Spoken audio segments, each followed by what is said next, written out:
critically analyze Arnold's assessment of the poetry written in the 17th and 18th century in England. তো আজকের প্রশ্ন, critically analyze Arnold's assessment of the poetry written in the 17th and 18th century in England. 1700 ও 1800 শতকে ইংল্যান্ডের রচিত কবিতার বিষয়ে আর্নল্ডের মূল্যায়ন সমালোচনামূলকভাবে বিশ্লেষণ করা। তো শুরু করছি আজকের প্রশ্ন বাংলা অনুবাদ সহ।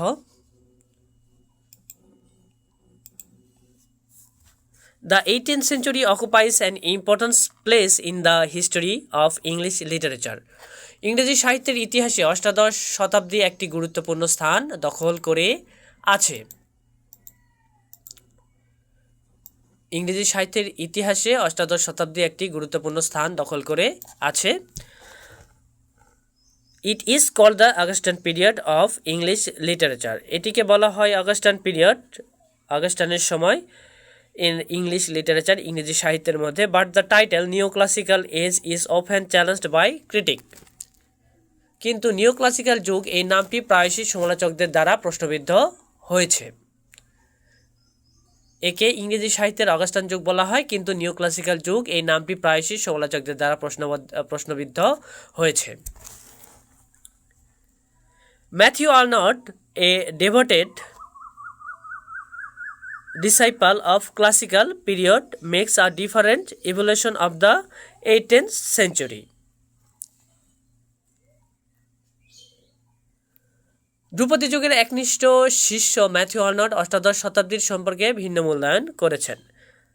Matthew Arnold, a devoted disciple of classical period. Disciple মানে হচ্ছে শিষ্য। ধ্রুপদী যুগের একনিষ্ঠ শিষ্য ম্যাথিউ আর্নল্ড অষ্টাদশ শতাব্দী সম্পর্কে ভিন্ন মূল্যায়ন করেছেন।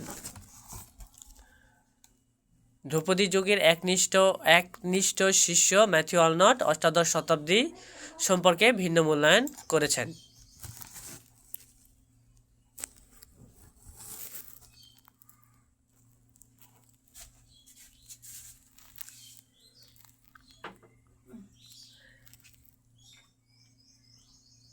An ardent worshipper of pure poetry, he does not find the highest qualities of the poetry in the writing of the leading poets of this age, and therefore denies them the title of classical poets to them. বিশুদ্ধ কবিতার একান্ত উপাসক হওয়ায় তিনি এই যুগের প্রধান কবিদের রচনায় সর্বোচ্চ মানের কবিতা খুঁজে পান না, এবং তাই তাদের ধ্রুপদী কবির মর্যাদা দিতে অস্বীকার করেন। বিশুদ্ধ কবিতার একান্ত উপাসক হওয়ায় তিনি এই যুগের প্রধান কবিদের রচনার সর্বোচ্চ মানের কবিতা খুঁজে পান না, এবং তাই তাদের ধ্রুপদী কবির মর্যাদা দিতে অস্বীকার করেন।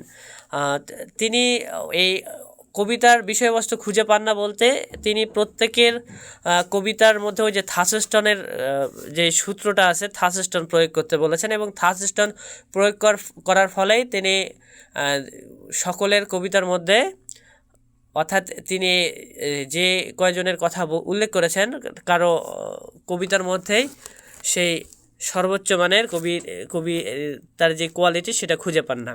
The 18th century came after the restoration period and Dryden does not actually belong to the 18th century. The 18th century come after the restoration period. অষ্টাদশ শতাব্দী রেস্টোরেশন যুগের পরে এসেছিল। The 18th century came after the restoration period. অষ্টাদশ শতাব্দী restoration যুগের পরে এসেছিল। এবং Dryden does not actually belong to the 18th century. এবং এই ড্রাইডেন প্রকৃতপক্ষে অষ্টাদশ শতাব্দীর অন্তর্ভুক্ত ছিলেন না। But the spirit and tone of his writings are almost similar to those of the 18th century.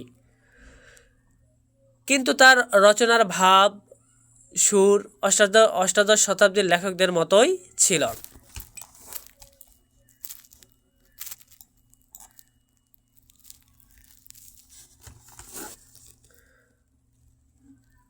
So he is included into this period for judgment. Matthew Arnold calls Dryden the puissant and glorious founder.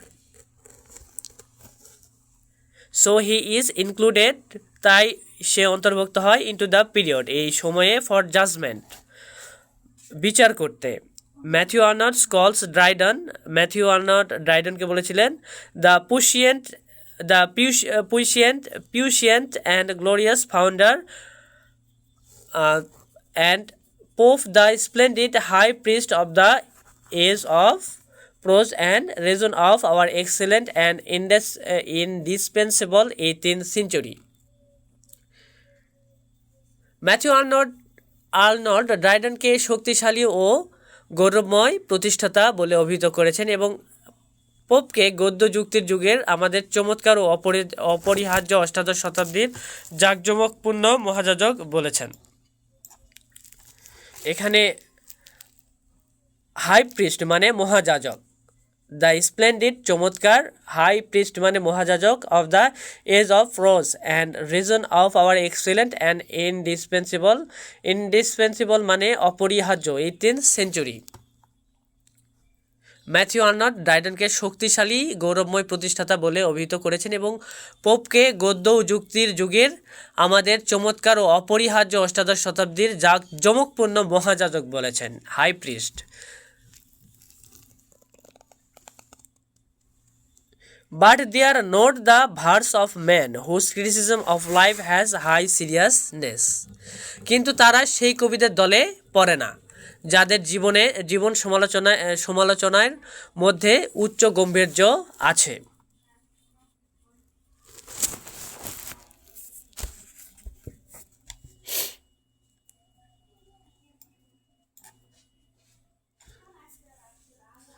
Or even without that high seriousness, their poem have not poetic largeness, freedom, insight and benigninity. Benigninity মানে সদয়। অথবা সেই উচ্চ গম্ভীর্য ছাড়াও তাদের কবিতার কাব্যিক বিশালতা, স্বাধীনতা, অন্তর্দৃষ্টি, ঔদার্য নেই। Or even without that high seriousness, their poems have not poetic largeness, freedom, insight and benignity. অথবা সেই উচ্চ গম্ভীর্য ছাড়াও তাদের কবিতার কাব্যিক বিশালতা, স্বাধীনতা, দৃষ্টি, ঔদার্য নেই। They are not classic of English poetry. They are the classic of English prose. জীবনের প্রতি তাদের ভাবনার প্রয়োগ কাব্যিক নয়।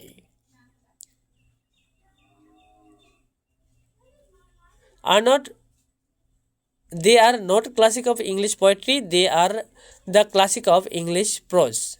তারা ইংরেজি কবিতার ক্লাসিক নন, তারা ইংরেজি গদ্যের ক্লাসিক।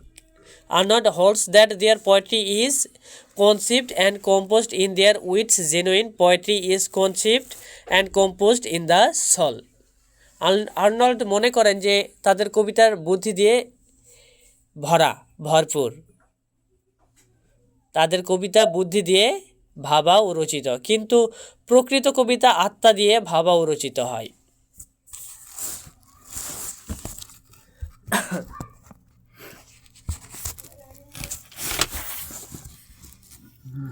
According to আর্নল্ডের মতে, the most singular and unique poet of the 18th century is Gray. According to আর্নল্ডের অনুযায়ী, আর্নল্ডের মতে, the most সবচেয়ে সিঙ্গুলার অ্যান্ড ইউনিক পয়েট, একজন ইউনিক মানে অসীম সৃজনশীল পোয়েট, কবি of the 18th century is Gray. 18 শতকের হচ্ছে Gray. Gray is the poetic classic, but he is the scantiest of classic. Gray is the poetic classic. Gray হচ্ছে কাব্যিকে classic. Gray is the poetic classic, কাব্যিক দিক দিয়ে, অর্থাৎ তার কবিতার যে ভাবভঙ্গিমা সেটা হচ্ছে ক্লাসিকের মতো। But he is the scantiest of classic, কিন্তু সে অল্প, স্ক্যান্টিস্ট মানে অল্প, খুব একটা সেরকম সময় পায় না ক্লাসিকের যুগে। He lived in the company of the great classics of Greece and he caught their manner and their view of life. He lived in the company of the great classics. Say great যে মহান যে ক্লাসিকের কবি সম্প্রদায় ছিল তাদের অনুসারী ছিল, তাদের দলেরই ছিল অফ গ্রিসের মধ্যে। And he caught their manner and their view of life. তিনি গ্রিসের মহান ক্লাসিকদের সান্নিধ্যে বাস করতেন এবং তাদের রীতি জীবনদর্শী আয়ত্ত করেছিলেন। His work is singular. His work is singular and less perfect than it would have been had he lived in a congenial age. Arnold মনে করেন যে তাদের কবিতা বুদ্ধি দিয়ে ভাবা রচিত, কিন্তু এটা আগের প্যারা চলে গেলাম। তার কাজ অনন্য।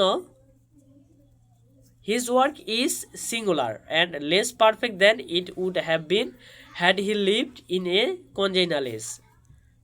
তার কাজ অনন্য এবং তিনি যদিও আরও অনুকূল যুগের জন্মাতেন তবে এটি আরও নিখুঁত হতে পারত।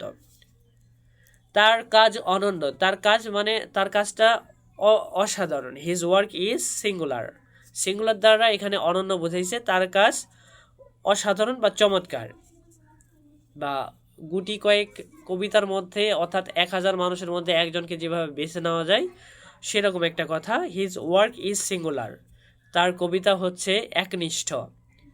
And less perfect than it would have been had he lived in a congenial age.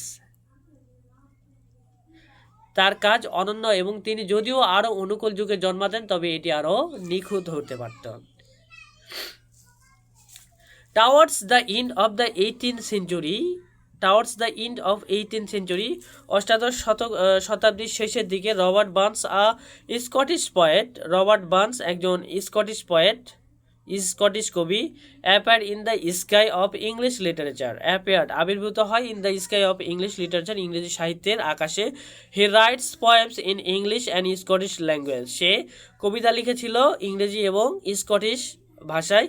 Arnold makes an estimate of him without being personal, তাকে নিয়েও আর্নল্ড একটা তার মতামত প্রকাশ করেন। Because a Scottish poet was not liked by the English readers, কারণ Scottish কবিদেরকে ইংরেজি পাঠকেরা খুব একটা বেশি পছন্দ করতেন না। Though Arnold was an Englishman, যদিও আর্নল্ড ছিলেন একজন ইংরেজি মানুষ। He was free from any limitation, কিন্তু সে মুক্ত ছিল সকল প্রকার বাধা ধরা নিয়ম থেকে। And made a fair judgment of his poetry, এবং সে কারণেই তিনি তার কবিতার ন্যায্য বিচার করেছিলেন।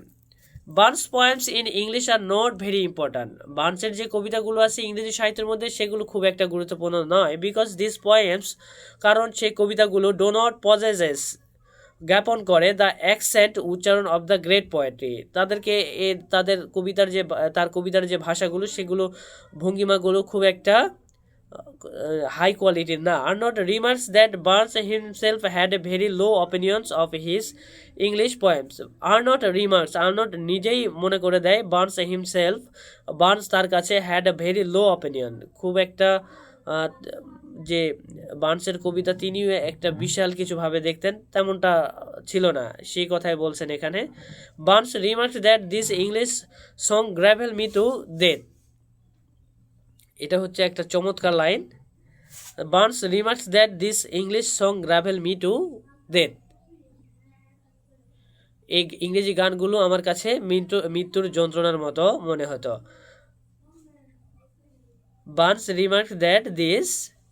বার্নস মন্তব্য করেছিলেন যে this English song gravel me to death, এই ইংরেজি গানগুলো আমার কাছে মৃত্যু যন্ত্রণার মতো। I have not the command of the language that I have my native tongue, আমার মাতৃভাষার উপর আমার যে দখল আছে ইংরেজির উপর তেমনটা নেই। এই লাইনে বলেছেন যে I have not the command of the language, আমার সেই রকম অভিজ্ঞতা নেই। I have not the command, আমার সেই রকম কোনো অভিজ্ঞতা নেই, সেরকম দক্ষতা নেই, অফ দ্য ল্যাঙ্গুয়েজ, ভাষার উপর, that I have of my native tongue, যেটা আমার মাতৃভাষায় আছে। In fact, যদিও I think that my ideas are more burden in English than in Scotch. আসলে আমার মনে হয় স্কচের তুলনায় ইংরেজিতে আমার ভাবনাগুলো অনেক বেশি নিষ্প্রাণ।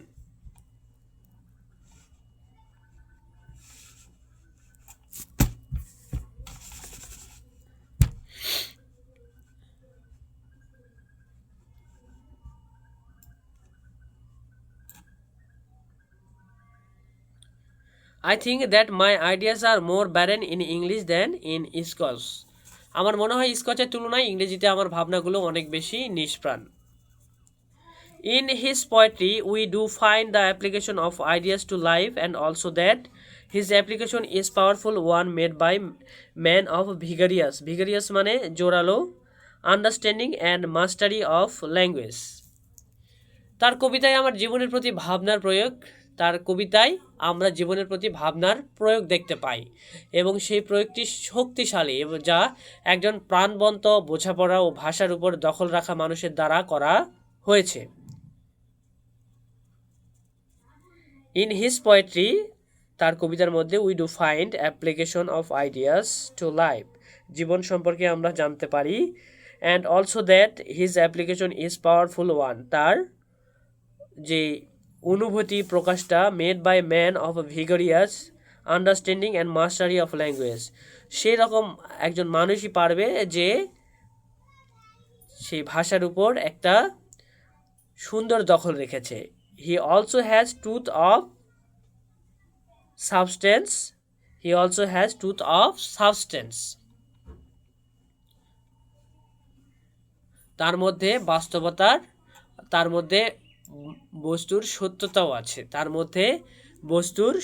আছে he also has truth of substance তার মধ্যে বস্তুনিষ্ঠা রয়েছে বস্তুর প্রতি সত্যনিষ্ঠা রয়েছে।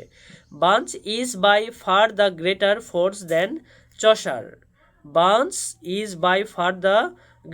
Force than Chaucer though he has less charm Burns চসারের চেয়ে অনেক বড় শক্তি যদিও তার আকর্ষণ কম। But we do not find in Burns that accent of high seriousness which is born of absolute sincerity of the great classic. কিন্তু আমরা বার্নসের মধ্যে মহান ক্লাসিকের সেই পরম আন্তরিকতা থেকে জন্ম নেওয়ার উচ্চ গম্ভীর্যের সুর পাই না। The poetry of Barnes has truth of matter and truth of manner, but not the accent of the poetic virtue of the greatest master. The poetry of Barnes has truth of matter and truth of manner, but not the accent of the poetic virtue of the greatest master. বার্নসের কবিতার বস্তুর সত্য ও রীতি সত্য আছে, কিন্তু সর্বশ্রেষ্ঠ গুরুদের কাব্যিক গুণের সুর নেই, অর্থাৎ তার থাসিস্টন মেথড অনুযায়ী বার্নসের কবিতার মধ্যেও সেই সুরগুলো ছিল না। Critics have objected to Arnold's opinions about Pope and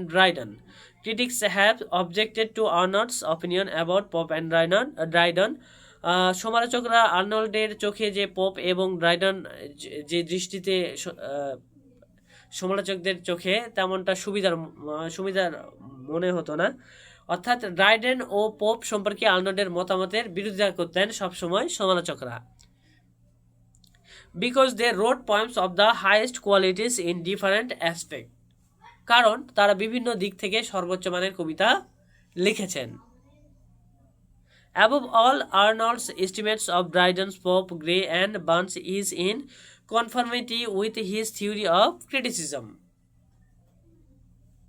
সর্বোপরি ড্রাইডেন, পোপ, গ্রে ও বার্নস সম্পর্কে আর্নল্ডের মূল্যায়ন তার সমালোচনার তত্ত্বের সাথে সঙ্গতিপূর্ণ। তো আমরা যদি এটা পুরো বাংলাটা পড়ি তাহলে এরকম হবে। ইংরেজি সাহিত্যের ইতিহাসে অষ্টাদশ শতাব্দী একটি গুরুত্বপূর্ণ স্থান দখল করে আছে। একে ইংরেজি সাহিত্যের অগাস্টান যুগ বলা হয়, কিন্তু নিওক্লাসিক্যাল যুগ এই নামটি প্রায়শই সমালোচকদের দ্বারা প্রশ্নবিদ্ধ হয়েছে।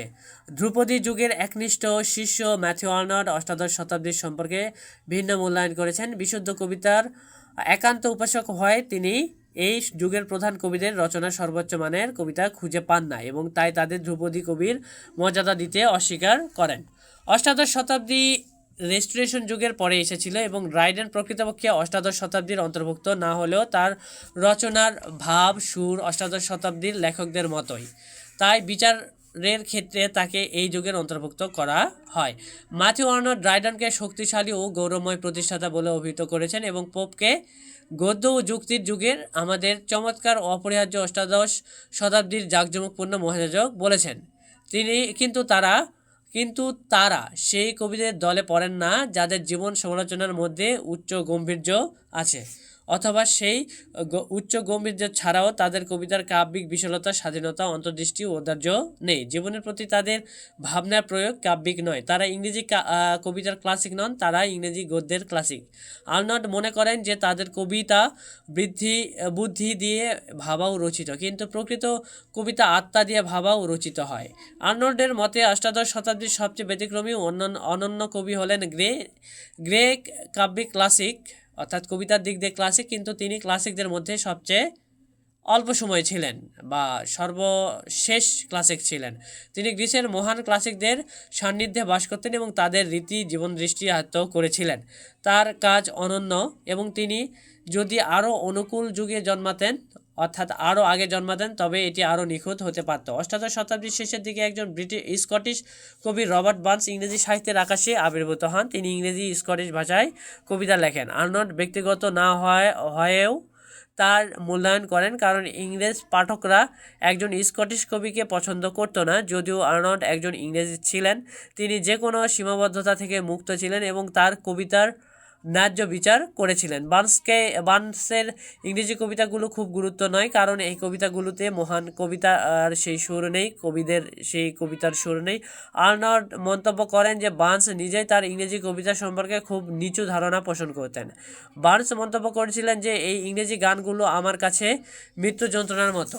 আমার মাতৃভাষার উপর আমার যে দখল আছে ইংরেজি উপরও তা নেই। আসলে আমার মনে হয় স্কচের তুলনায় ইংরেজিতে আমার ভাবনাগুলো অনেক বেশি নিষ্প্রাণ। তার কবিতায় আমরা জীবনের প্রতি ভাবনার প্রয়োগ দেখতে পাই এবং সেই প্রয়োগটি শক্তিশালী, যা একজন প্রাণবন্ত, বোঝাপড়া ও ভাষার উপর দখল রাখা মানুষের দ্বারা করা হয়েছে।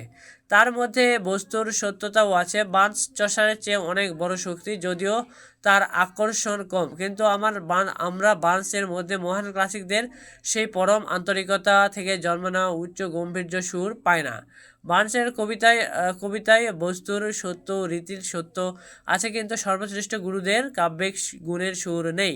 ড্রাইডেন ও পোপ সম্পর্কে আর্নল্ডের মতামতের বিরোধিতা করেছেন সমালোচকেরা, কারণ তারা বিভিন্ন দিক থেকে সর্বোচ্চ মানের কবিতা লিখেছেন। সর্বোপরি ড্রাইডেন, পোপ, গ্রে ও বার্নস সম্পর্কে আর্নল্ডের মূল্যায়ন তারা সমালোচনা তত্ত্বের সঙ্গে সঙ্গতিপূর্ণ।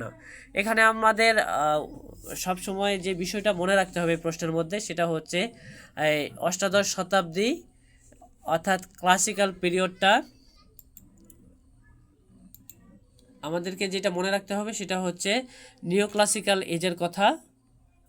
তারপরে ম্যাথিউ আর্নল্ড যে কয়জন কবি নাম বলেছেন, দুইটা যুগের কথা মনে রাখতে হবে। একটা হচ্ছে নিও ক্লাসিক্যাল, রেস্টোরেশন, এই দুটাকে ক্লাসিক্যালের পাশাপাশি এদের যে ভূমিকা আছে সেটা মনে রাখতে হবে। এবং John Dryden, Pope, Gray, Burns এই কবিদের নামগুলা স্মরণে রাখতে হবে। তাহলেই আমরা 1700 ও 1800 শতকের যে ইংল্যান্ডের রচিত কবিতার বিষয়ে আর্নল্ডের মূল্যায়ন সমালোচনা সেটা আমরা বিশ্লেষণ করতে পারবো এই প্রশ্নে। তো আজকের ভিডিও এই পর্যন্তই। দেখা হবে আরেকটা ভিডিও নিয়ে, হয়তোবা আজকে অথবা কালকে। আল্লাহ।